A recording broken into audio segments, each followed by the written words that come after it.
Özlem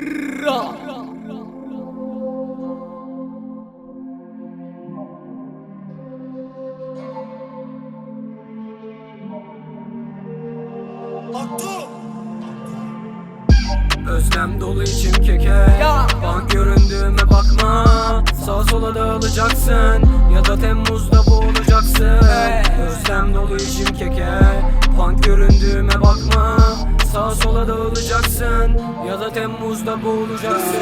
Kabuslar görüyorum her gece. Karabasanla aramda mahkeme. Kötüye alıştık, bize iyi gelen bizim her anımızda aksiyete. Kabuslar görüyorum her gece. Karabasanla aramda mahkeme.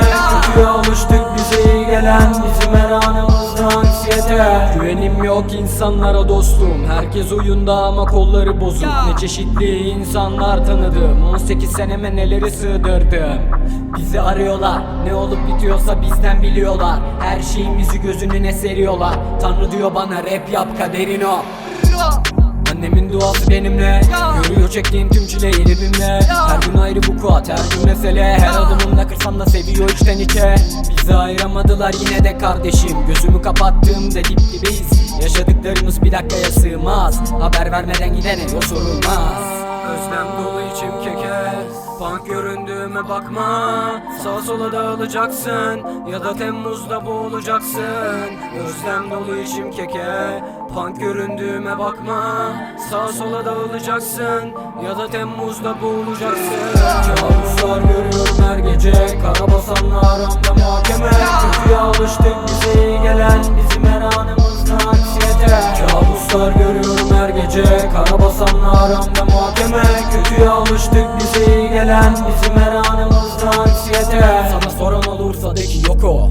Kafa roket, la vida loco. Burası ghetto, semtimiz bir hero. Fark eder mi cano, biz istiyorsak. Bizim abilerde dolu makineler. Kafamız hep tas, İzmit pilot eder. Gördükleri tek parmak mapusta, babasının elinde o da kanıyla. Düşürürler, fişini çekerler. Çakarı görürse toz olur bu piçler. Sizi uyuşturan bonz değil beyniniz. Hepsinin içindeyim ama tertemizim. Görüyorum sağa sola düşenleri. Topluyorum birer birer kafiyeleri. Yapıyorum bu sporu Winnipez gibi, Eko Fresh gibi, rest in peace Bobby. Kabuslar görüyorum her gece. Karabasanla aramda mahkeme. Kötüye alıştık, bize iyi gelen bizim her anımızda aksiyete. Kabuslar görüyorum her gece. Karabasanla aramda mahkeme. Kötüye alıştık, bize iyi gelen bizim her anımızda aksiyete.